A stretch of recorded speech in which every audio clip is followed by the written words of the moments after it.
Hello and welcome to Accessible Globe TV.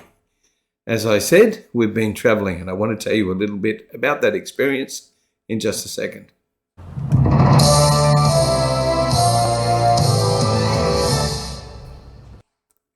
Today I need to put my crossface on, like that.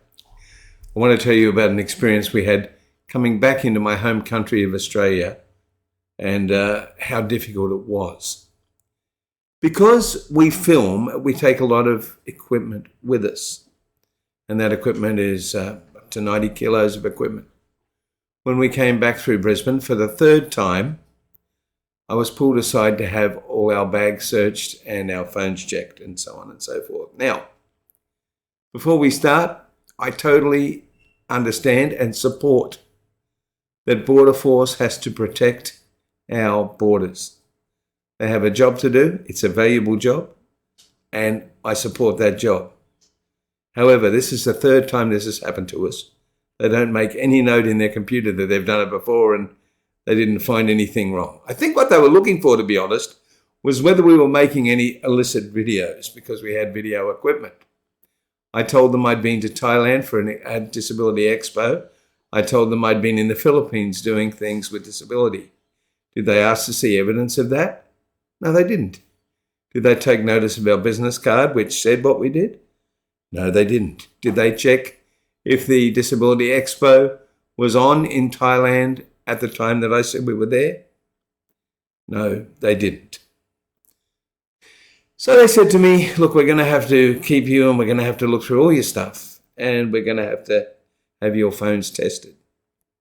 Now, I'll just tell you that I was already in an aisle chair from the airline because the chair that I had, which was mine, the tyres had been deflated to make it safe to go in the airplane for some unknown reason for a change. So I was uncomfortable to begin with. But of course, I support their job, so I said, sure. They went through every inch of our bags.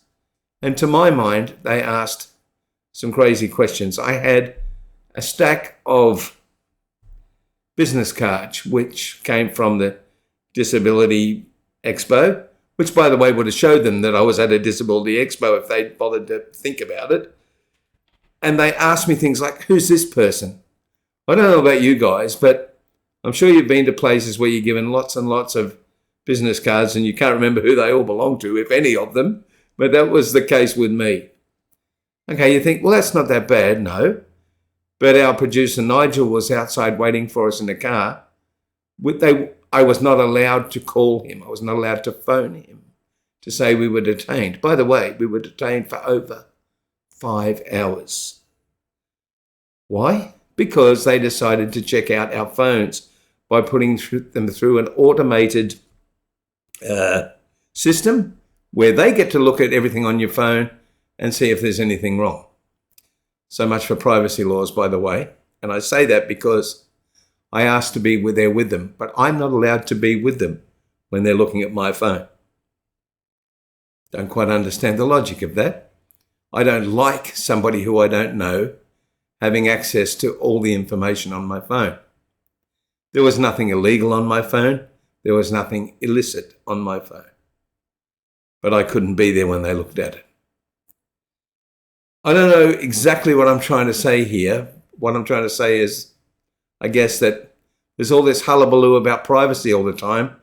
Unless you're coming into your very own country for the third or fourth time with proof that you were doing what you said you were doing and working for disability and being being in an aisle wheelchair from an airline and not being allowed to let anybody know where you are. For that whole time we were offered, get this, they were pretty generous, they offered us a glass of water. I was pretty pissed off, to use the word. I do support their jobs.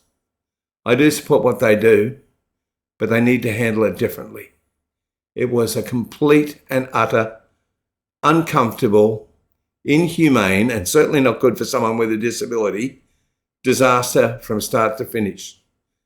I will always support what they do, but from now on, my phones, which took the bulk of the time, will be blanked before I come back into my own country. I shouldn't have to do that. Nobody should have to do that. Sorry, I had to complain today because I want people to know what happened and I don't want it to happen to them. Thanks very much for listening. Let's thank the people who have helped us along the way, and we'll be back in a few days with something a little bit more fun, a little bit more like what I like.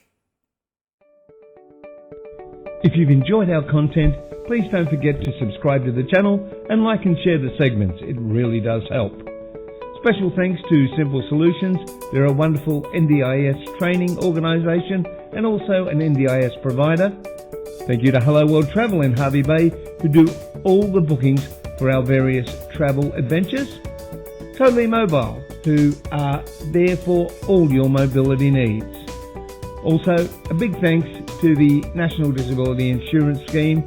It's provided by the government, but without it, I would have loads of trouble actually living life and making these programs. Thanks to everyone, and we'll see you again real soon.